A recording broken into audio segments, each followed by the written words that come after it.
Et rebonjour, donc Rototo à nouveau. Alors comme je vous le disais dans ma première vidéo, on se retrouve aujourd'hui tous ensemble pour parler du premier modèle d'avion de la série War Thunder, à savoir le Gloster Gladiator Mk2. Très rapidement, petite présentation de ce petit bijou de technologie vintage. Comme vous pouvez le remarquer, la première chose qui saute aux yeux quand on regarde cet avion, c'est le fait que ce soit un biplan. Donc tout de suite, on pense à un avion de la Première Guerre mondiale. C'est pas totalement faux, et en même temps, ça l'est un peu. C'est-à-dire que ça n'a plus grand-chose à voir avec les premiers biplans de 14-18. Hein, c'est déjà un avion beaucoup plus élaboré, mais c'est le tout dernier biplan à avoir été développé et mis en service pour la Royal Air Force. Donc pour la petite histoire, c'est un avion qui a été commandé par le ministère de la Défense britannique dans l'entre-deux-guerres, au début des années 30 je crois, et qui a finalement été mis en service en 1936. Et il a une particularité, hormis le fait que ce soit le dernier biplan de la Royal Air Force, c'est qu'il est le premier biplan à avoir un cockpit fermé. Voilà.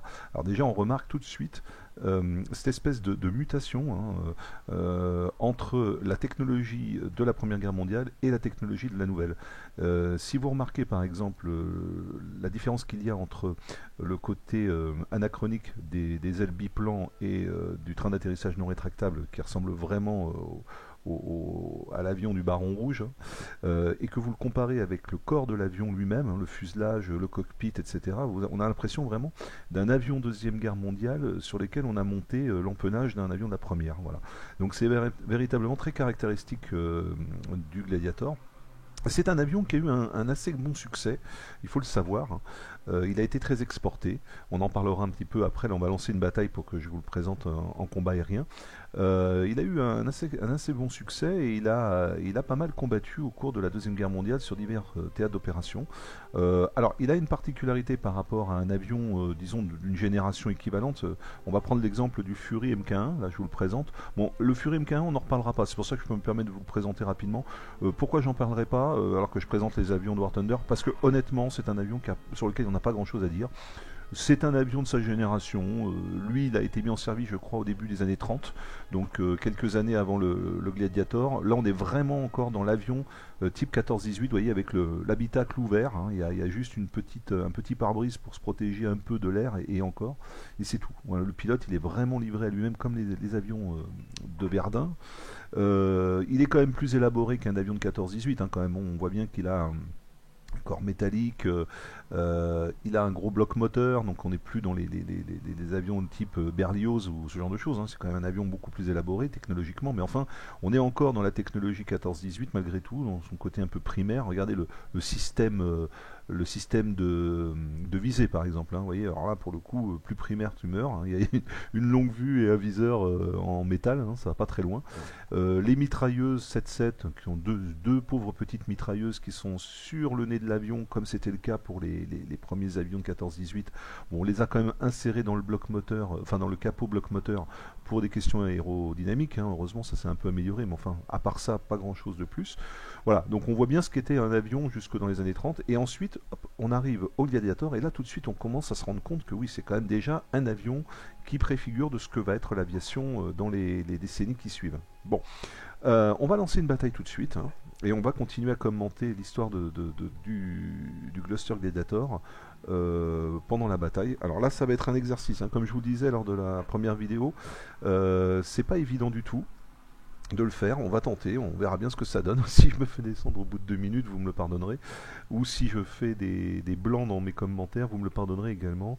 Je suis pas encore très habitué à ça, et c'est pas toujours très simple, hein, malgré tout. Bon, faut savoir qu'on est quand même sur des parties de niveau 1, donc normalement les joueurs que je vais rencontrer devraient pas être d'une expérience à couper le souffle, donc je devrais m'en sortir malgré tout. Non pas que je me prends pour un champion, hein, loin de là, mais enfin, en général sur ce niveau d'avion, on a souvent affaire à des joueurs débutants, donc on s'en sort à peu près bien, en tout cas mieux que sur les niveaux 3, 4 ou 5, où là on n'a que des joueurs très expérimentés, où ça devient tout de suite très compliqué. Voilà. Donc voilà, la bataille est lancée, donc on est aux commandes de notre fameux Gladiator britannique. Alors, je continue mon explication, comme je vous le disais, c'est un avion qui a été très exporté. Il a été construit, je crois, à un peu moins de 800 exemplaires, ce qui était quand même pas mal pour l'époque. et il a été vendu à de nombreuses armées de l'air de différentes nationalités. On l'a retrouvé notamment en Scandinavie, on le retrouve en Grèce, on le retrouve également en Asie. En Asie, il a été pendant un long moment l'avion principal des forces de défense chinoises face aux Japonais au cours de la guerre sino-japonaise dans les années 30. Et c'est un avion qui a été amené à affronter les redoutables Zero Mitsubishi, d'abord dans la version A5M, donc qui était déjà une version quand même terrible, hein. C'était un avion qui était redoutable hein, déjà pour l'époque. Puis ensuite dans la version A6M où là il était totalement surclassé. Et les pilotes chinois qui commandaient, enfin qui pilotaient donc ce Gladiator étaient en fait pour la plupart des pilotes américains d'origine chinoise qui étaient envoyés par le gouvernement américain pour soutenir l'effort de guerre contre le Japon, sachant que l'Amérique à l'époque avait une politique totalement isolationniste et qu'il était difficile pour le gouvernement américain de faire autre chose que de vendre des armes et... Hop, pardon, excusez-moi, voilà, j'ai raté, oui. On va faire un petit tour, on revient, je l'ai loupé, il s'en va, il est un peu loin là pour l'instant, donc on le laisse tomber. Qu'est-ce que je disais? Oui, voilà, de faire autrement que d'envoyer des mercenaires pour combattre aux côtés du gouvernement nationaliste chinois de Chiang Kai-shek. C'était le cas notamment des fameux tigres volants, qui étaient en fait des pilotes américains qui pilotaient des avions quand même déjà plus perfectionnés que le Gladiator. Excusez-moi, là, oh là là, il y a du monde là, c'est un peu difficile. Je vais essayer de sauver mon camarade si j'y arrive. C'est vraiment pas du tout évident, hein, commenter et combattre en même temps. Alors, est-ce que je vais réussir? Ah là là, j'en ai un au cul. J'en ai un au cul, voilà, je vais le laisser passer devant. Ah, c'était lui qui me posait quelques petits soucis. Viens là mon coco. Ouais, donc comme je disais, donc on avait à l'époque des avions qui étaient certes des avions en fait pas suffisamment performants. Ah, il y en a un autre aussi de l'autre côté, ça y est, là je suis touché. Là. Alors, je vais avoir du mal à finir ma vidéo sans mourir, malheureusement. C'est très compliqué. Bon, bref, ils ont donc combattu, voilà, hop, ça y est, c'est fini. Bon, voilà, tant pis, hein, je vais terminer la vidéo sur une défaite. Je suis vraiment navré, j'aurais bien aimé un pea shooter en plus. Ouais. J'aurais bien aimé vous montrer les capacités hors du commun de cet avion, mais bon, ça n'a pas été le cas. Il a donc combattu au sein de l'armée de l'air chinoise et il a combattu également au sein de l'armée de l'air finlandaise.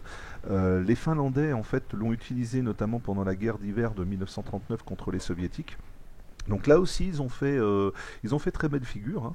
Hein. Et ensuite, il a combattu tout au long de la Seconde Guerre mondiale au sein de la RAF sur des théâtres d'opération secondaires. On le trouvait beaucoup en Méditerranée, notamment dans la défense de l'île de Malte. Et on l'a retrouvé également dans la défense, enfin sur les batailles aériennes d'Afrique et de Moyen-Orient.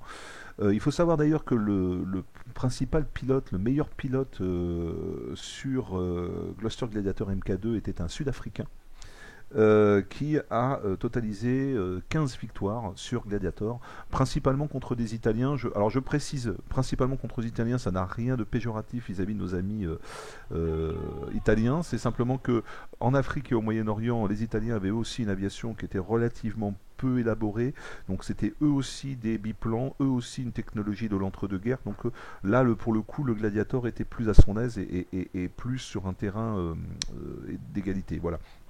Il a quand même donc continué à combattre sur différents théâtres d'opération jusqu'en 1943. À titre d'exemple, l'armée de l'air norvégienne a eu d'assez bons résultats également avec cet avion. Pendant l'invasion de la Norvège, notamment, les Norvégiens ont eu l'occasion de l'utiliser et d'avoir quelques succès contre des avions quand même plus élaborés tels que les Messerschmitt Bf 110 ou des bombardiers type Heinkel HE 111 qu'on aura l'occasion de développer par la suite lorsqu'on abordera les avions allemands. Voilà que je pense qu'on va s'arrêter là pour aujourd'hui. Alors je suis vraiment navré pour cette première vidéo. J'aurais bien aimé vous faire une super belle partie au cours desquelles j'aurais descendu je ne sais combien d'avions avec mon Gladiator. Malheureusement ça n'est pas le cas. Je mets ça sur le compte du fait qu'effectivement c'est assez difficile de commenter et de manœuvrer en même temps.